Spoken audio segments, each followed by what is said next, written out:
NFL player props here for Monday, January 15th. We got NFL playoffs here. So originally this game, or this day, was supposed to just be Tampa Bay versus Philly, but this Pittsburgh-Buffalo game got moved to this day.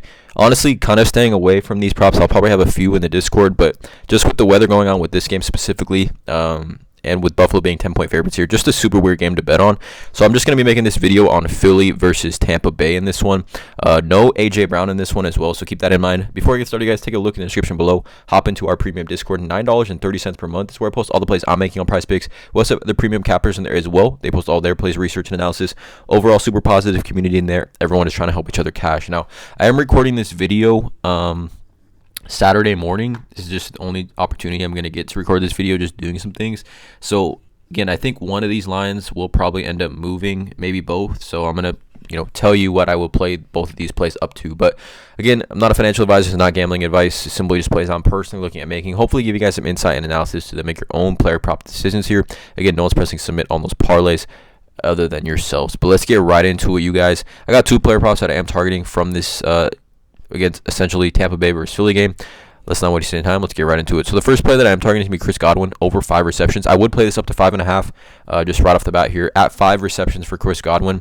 He is over this line in push or better in 4 of his last 5 games here, but the Eagles just present a great matchup. First of all, Tampa Bay is actually only 3-point underdogs in this one, 43 over under. Rain will be somewhat of a factor here, but in Tampa Bay, it's something like 67 degrees, so we don't really mind a little rain here. I don't think it'll affect these props much at all, really. We look at Chris Godwin, though. He has seen an uptick in targets really since, I believe this is like week 14. 11, 12, 10, 5, and 7 targets for Chris Godwin. 5, 10, 6, 3, and 6 receptions for him. But the Eagles just present a great matchup. He actually faced the Eagles earlier this season, back in September.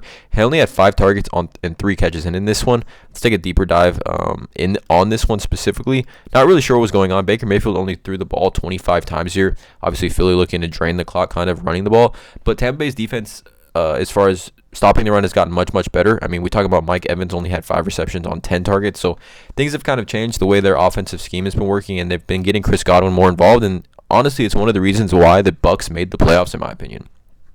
But on the season, we know that the Eagles present a great matchup for wide receivers on the year. They are allowing the 6th most total receptions to the wide receiver position. We look at wide receivers game log this season versus the Eagles, and we've seen a numerous amount of guys push or clear this line versus the Eagles this season with 5+ receptions or better. But in a playoff matchup, I think the Tampa Bay Buccaneers are going to definitely be looking to their guys here. We look at Chris Godwin over on Outlier, -172 on FanDuel, -150 on BetMGM to go over 4.5 receptions. So we know, PrizePicks, if it's heavy juiced at 4.5, it's going to be at 5 on PrizePicks. So we'll eat that, and we'll take the push potential specifically here on Chris Godwin at 5 receptions, especially like slot quick routes with just the ability the Eagles have to get to the quarterback. Some quick checkdowns, quick out routes to Chris Godwin, I definitely think are possible here, especially early and late in the game. So I like Chris Godwin over 5 receptions in this one. The second play here is going to be obviously from the Philly side. Let's go to Dallas Goedert. I like his over 45.5 receiving yards. Now, it's at 45.5 currently on PrizePicks, but books have this at 49.5. So, again, I'll play this up to like 51, in my opinion, because I do think it's going to bump up with A.J. Brown being out. PrizePicks has yet to move it. So, for some reason, honestly, because they only have, at the time of me recording this video, it's at receiving yards. I do also like 4.5 receptions over.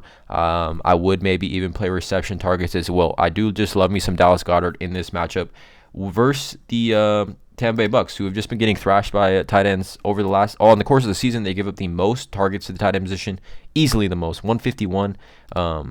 Again, 3rd most receiving yards, 2nd most total receptions to the tight end position. Even if we go to like the last 8 weeks, this has gotten even worse in just how badly they've been getting beat by tight ends. Right, most targets, most receiving yards, 3rd most receptions to the tight end position as well. With no A.J. Brown, Dallas Goedert kind of becomes maybe debatably over Devonta Smith, that safety blanket, that number 1 option against the Tampa Bay Buccaneers in this matchup specifically. Maybe with the rain playing a factor here as well, getting him a little bit more checkdowns and targets and things like that. But we look at tight ends game log this season versus the Tampa Bay. We can see 7 different tight ends have cleared this line, but specifically, like we saw Juwan Johnson, 8 catches, 12 targets, 90 yards. Week before that, Evan Ingram, 15 targets, 10 catches, 95 yards. Tucker Kraft, 6 targets, 4 catches, 57. Kyle Pitts, 6 targets, 3 catches, 57. So we've seen 4 different tight ends clear this line, and only Evan Ingram really is the most comparable tight end as far as usage goes in an offense to Dallas Goedert, and he had 95 receiving yards on 15 targets against Tampa Bay. It's a great matchup with A.J. Brown out. I think I would, again, play this up to 52.5 receiving yards. If you're watching the video, this is at 52.5. I'll take the over up to 52.5. So keep that in mind, you guys. I'd also take a look at reception targets, take a look at receptions as well. I think it's a great spot for Dallas Goedert without A.J. Brown. Really, really like the spot for him. So here are the 2 plays for this YouTube video. Again, would play Chris Godwin up to 5.5 and Dallas Goedert up to 52.5, you guys, because I am recording this video a little bit earlier than I would have liked.